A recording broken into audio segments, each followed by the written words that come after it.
Hey, bonjour.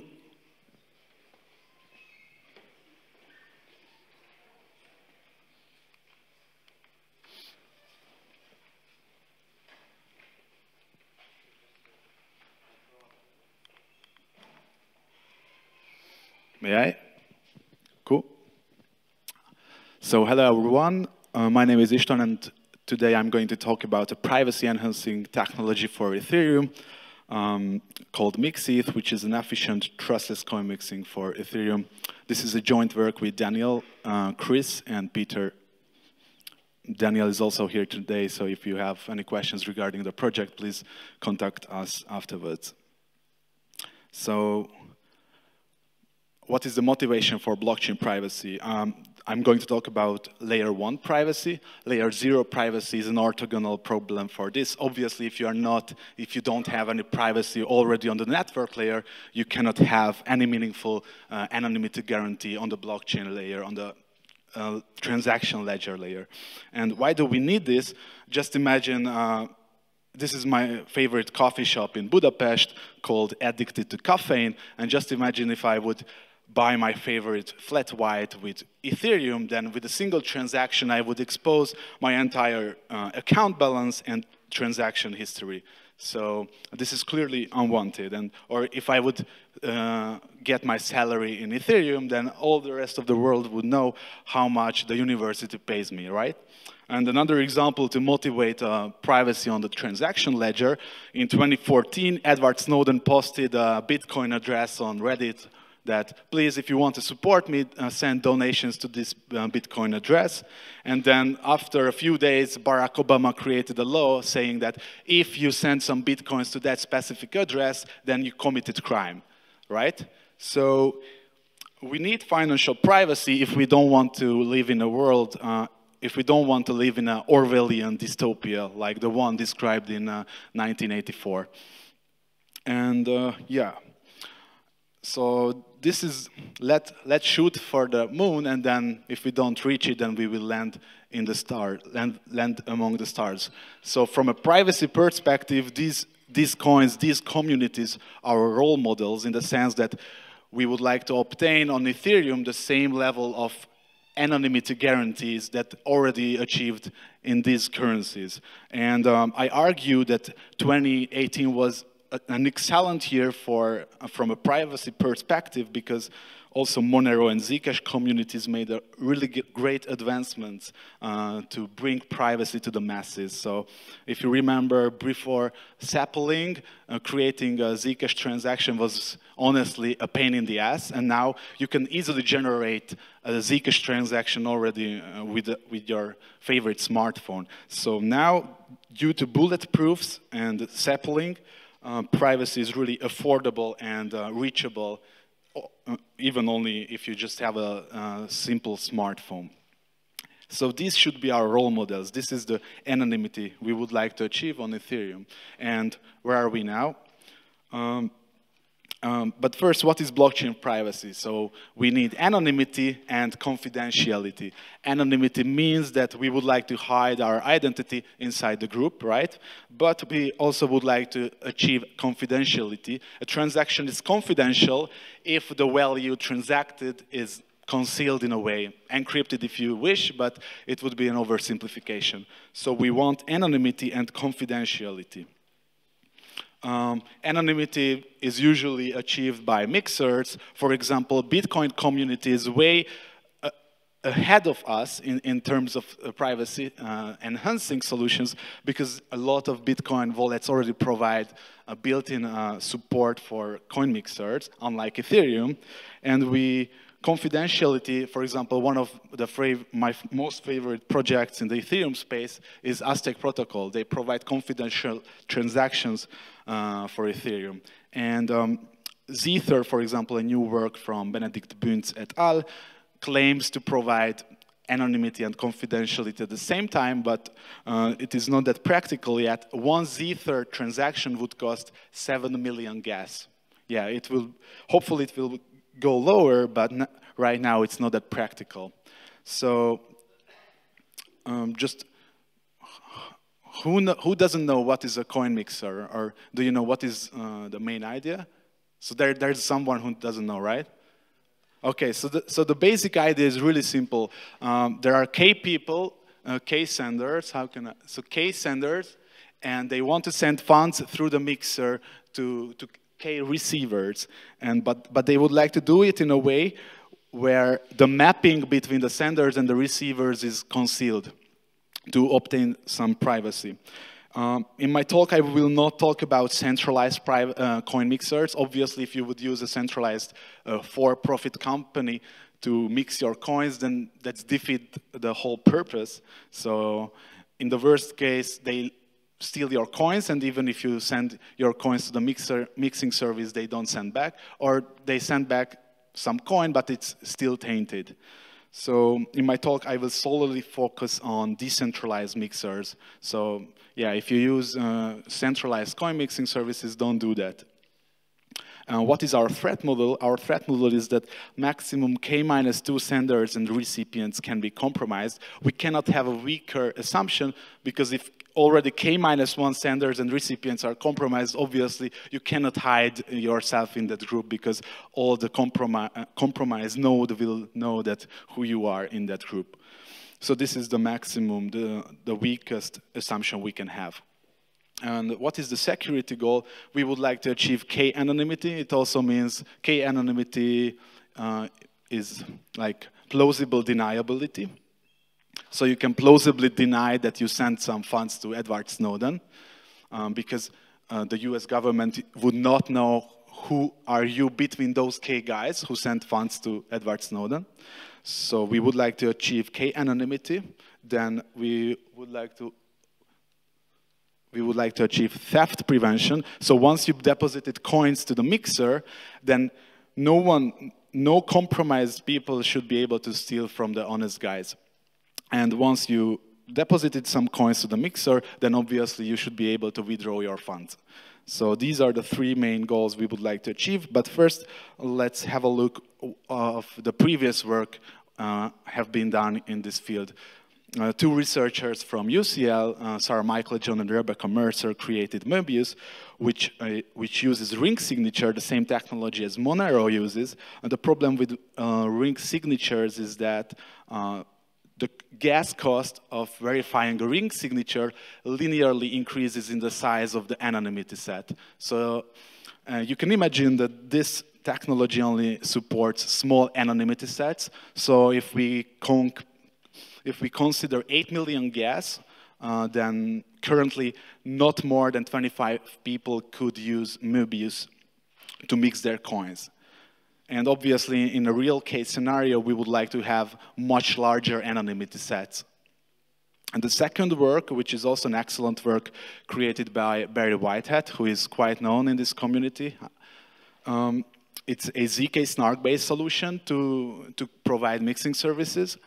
The problem with ZK snarks is that it requires a trusted setup, and we don't really like trusted setups because it's hard to get it right, as we already saw it with the sapling upgrade and what happened and what not before.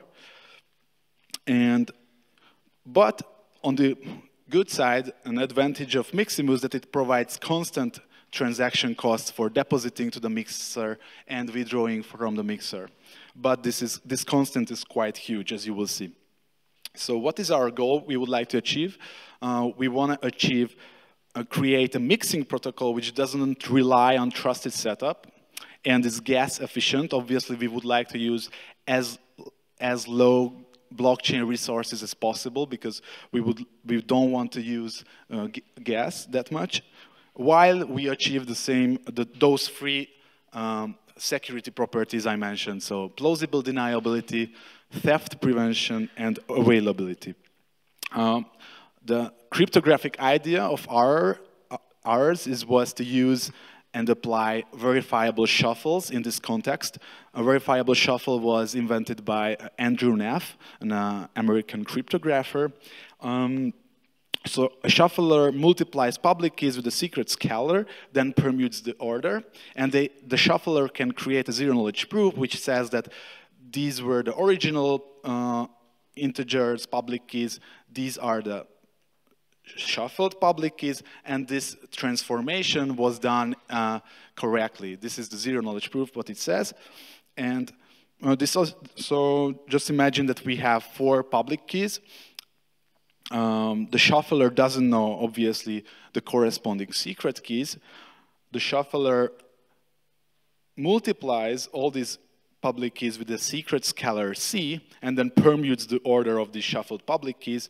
And with the NEF proof, can prove that these shuffled public keys were computed correctly. And note that if the shuffler publishes the secret scalar C, then this whole mapping can be trivially redone again.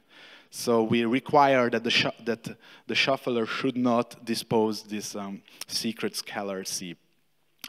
This works great under the decision Diffie-Hellman assumption, which is quite a standard cryptographic assumption. But the problem is that the NEF proof is quite gas inefficient. It burns and requires a lot of gas to verify such a zero-knowledge proof. So this is not a way to go.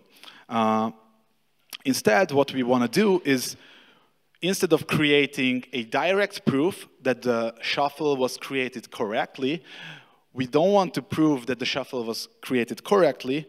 Rather, we require all the recipients to be online and check whether they see an error in the shuffle. So we only require an indirect proof from the recipients whether their specific public key is still contained in the mixer.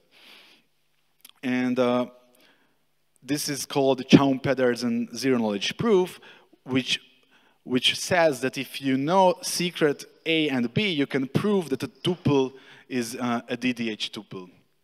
And this burns way less gas than a direct NEF proof. So let's say, again, in this scenario, we have 4 public keys, initial public keys. With the shuffler multiply it with the secret scalar, then permutes the order. After a certain time, we require all the participants to send fraud proofs, Chaum-Pedersen proofs. If there is no such a fraud proof, then everyone is able to withdraw from the mixer. But it can happen that the shuffler is malicious, and let's say it replaces one of the recipients with another public key. And in this case, with the Chaum-Pedersen zero-knowledge proof, a recipient 4 can prove to the smart contract that the shuffler was malicious and wanted to cheat. And this zero-knowledge proof is way less, it doesn't burn that much gas. The trade-off here is that all the recipients during the course of mixing should be online. Otherwise, if they don't see that such a malicious act happened, then they can just lose their funds. So this is the trade-off what we made here. But at least our goal was to create something which is gas efficient.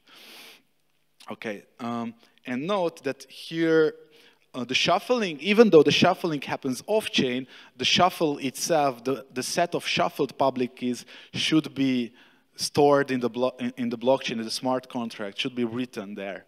And so still the shuffling transaction still linearly increases in the anonymity set. So can we do better than that because we still didn't achieve our initial goal? Yeah, we can do better than that because we can perform this shuffle inside a state channel, inside off-chain. This was our next insight, what we implemented with the help of Chris Buckland.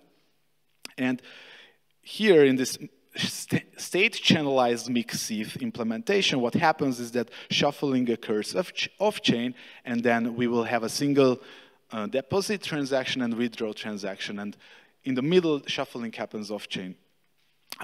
Chris wrote a really good write-up about this on Medium, so I encourage you to have a look at there. If you go to medium/Pisa Research, you will find that article, how he adapted the mixed-ETH protocol into a state channel, into a state channelized version. So what are our results? So you can see that Möbius withdrawal transaction scales linearly in the set, in the number of participants. So if you multiply 300 gas with 25, then basically we are over the below gas limit. So that's not something really good. On the other hand, Miximus is really nice. It gives you constant deposit gas costs and withdrawal gas costs, but it's still quite a huge constant. And if you have a look at the MixEth channel implementation, what we see is that basically 2 single value transfers can provide you plausible deniability. Modulo that you need to do some shuffling off-chain. Let's have a talk about message complexity. So Möbius and Miximus require 2 on-chain transactions. Unfortunately, if you want to do the trusted setup, then you need to create a multi-party computation, which also requires linear number of messages from the parties. And unfortunately, what we lost in this trade-off when we channelized MixEth is that we need to have big O(n) off-chain messages in this state channel. So if you would like to, I here added some references. And please, if you have a look at our GitHub repo, and if you want to integrate our solution to provide into your wallets, to provide enhanced privacy for your clients, please let us know. We would be really glad to help you integrate this mixer to your wallets. With that, I conclude and take any questions if you have. Thank you.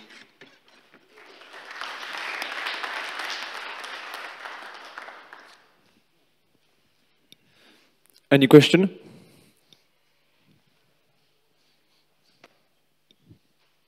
Cool. Thank you.